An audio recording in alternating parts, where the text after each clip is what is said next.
Hi guys, welcome back to this channel and I hope you are all doing good. So there is this shift that is happening and it's impossible to ignore. You know, for years the black Americans have been expected to explain themselves, to prove themselves, and in many ways they are expected to seek validation from a society that has historically denied them equality. But now, guys, let's get into these clips. I'll be coming back with more commentaries. Otherwise, stay tuned. A quick message for us white women. Please stop asking black people to explain racism. You already know enough to start. Imagine men saying, "I don't get misogyny. Can women explain it again, please?" Every day, while women are living it.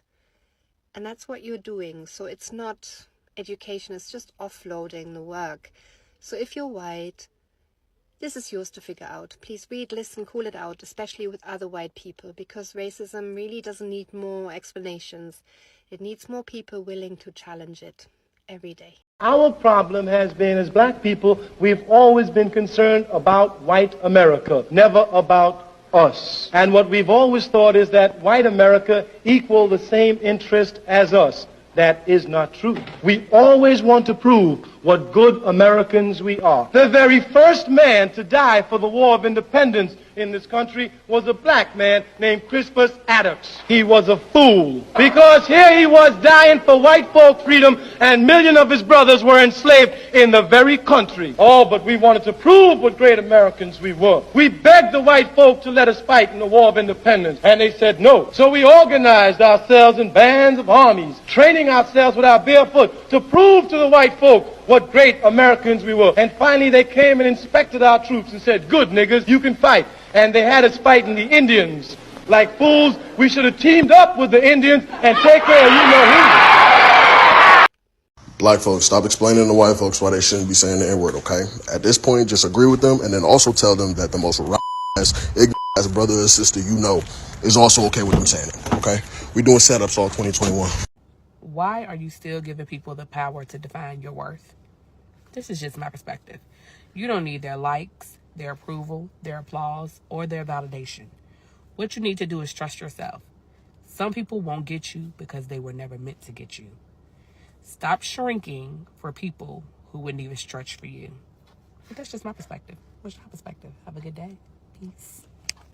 Y'all remember when they were doing those street interviews and they would like ask people, you know, what their type was, and they typically would like just start bashing it down, talking black women? I'm gonna let you know why they were doing that. I've been telling y'all on my page, I said, black women, you don't even know the ways in which you're being used in society. And that's kind of where we've been going wrong as women. They like to sit and bash you in these street interviews because I told you guys, I said they use you for their self-esteem. You know how many women vaginas got wet when when men be talking down on black women? You know how many women feel beautiful when they talk down on black women? They use you for their self-esteem. That's why when people speak highly of you, they get angry because then they feel insecure. You also have your own. I said your own uses you for entertainment, our own people, and sexual access. That's why a lot of the times those dudes that were holding the mic during those street interviews talking down on you, they look like you. Yeah, they were. Because guess what? If somebody talks down on black women, I get it, sexual access. Her self-esteem is low and she gives me her coochie for cheap, for free, quickly. So ladies, you got to watch out for the spiritual warfare because it's there. You have to watch out. I'm telling y'all think I just be talking. I don't. I see. I see straight through it. If I'm insecure and I have low self-esteem, that lady from over there, she feels pretty. But that man over there, he gets access to my body because I don't like myself. And so he's going to always have a vested interest in people speaking down on my image because he gets access quickly when they do. Ladies, y'all, listen, I don't even want to say stay woke. I want to say stay to yourself. Be true to yourself and love yourself. Stay beautiful. The validation addiction ends in your 60s. When you're over 60, other people's opinions lose all power. Here's the secret no one tells you. You stop performing for an invisible audience. You post what you want, you wear what you want, you say what you think. The desperate need to be validated by others just evaporates. You become uncancelable because you're not trying to impress anyone. The freedom is almost reckless. Life gets better in your 60s. But of course, there's always one Black person that explains in great detail exactly what we're talking about. And that is what has to stop. We don't have to explain our culture to nobody.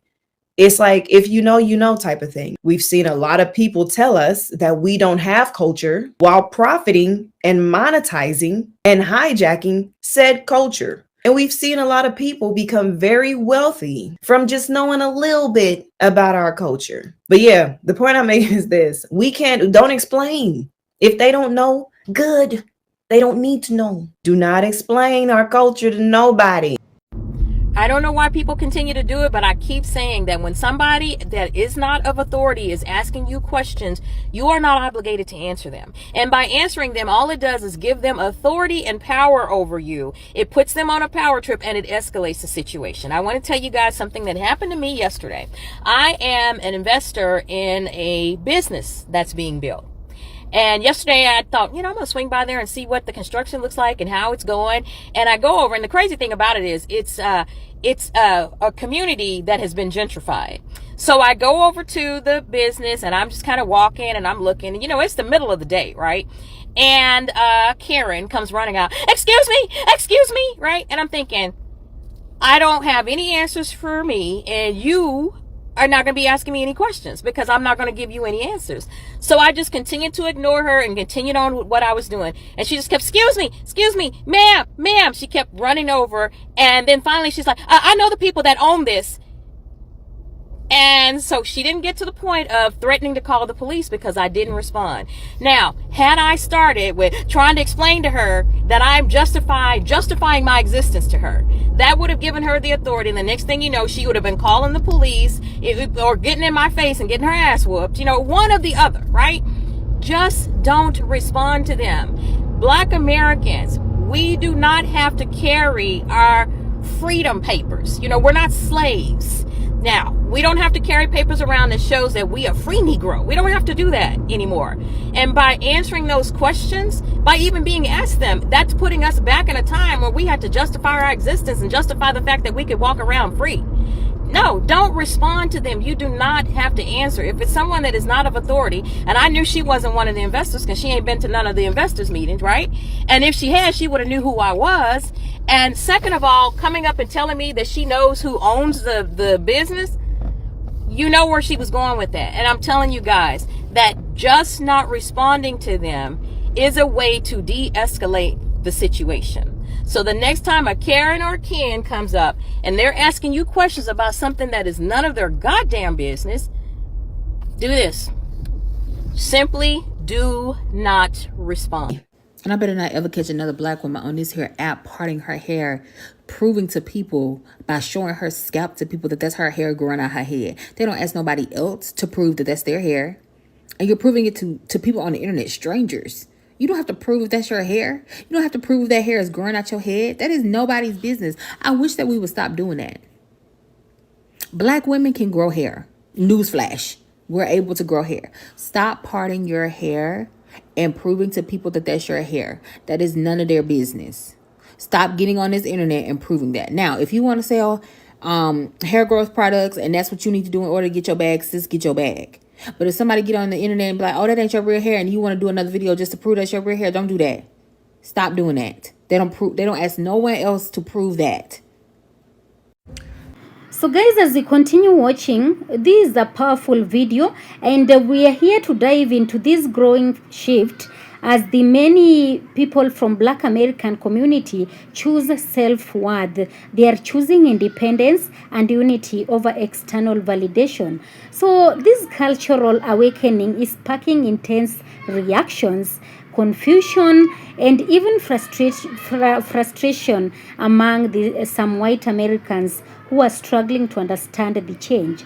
So what happens when a community stops seeking approval and starts defining its own value? So guys, I'm here to break all this down. I'm going to break the social dynamics, the historical context, and also the emotional responses shaping this moment. This is more than just a reaction, it is a movement. So guys, just watch till the end and join the conversation. Black folks, do y'all ever notice that we sit around and we act like we just need white validation at all times? We sit on our black ass and we act like white people are the Disney prince and princesses of the sea. Soon as a white person smiles at us, we turn into the customer service representative of the year. It have to be said, y'all. A white man can say, "Hey, how are you?" And y'all teeth will pop out like y'all black asses in a Colgate commercial, cheesing so hard until your gums start peeling. But let a black person say, "Peace, queen," or "Peace, sis," or "Peace, brother, how you doing?" And you ready to fight. The look on your face looks like somebody done stole your damn stimulus check or a paycheck or something. Y'all treat white people like they are made of pure gold and angelic angel dust is poofing out their ass. But treat your own people like a cellmate from a prison that owe you commissary. We do each other bad and we look at each other bad and hateful and spiteful. A white woman can ask you for directions and your black ass turn into Dora the Explorer with a map and a PowerPoint and a slide. "Sure, Becky, you just walk down 2 miles north, take a left, and I'll even give you my phone number in case you get lost. Wink, wink. Just call me. I'll be right here waiting."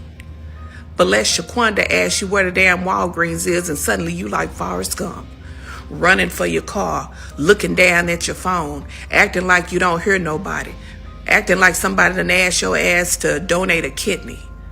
And I'm going to say it, and I'm going to say it, and I want y'all to start checking yourself in public.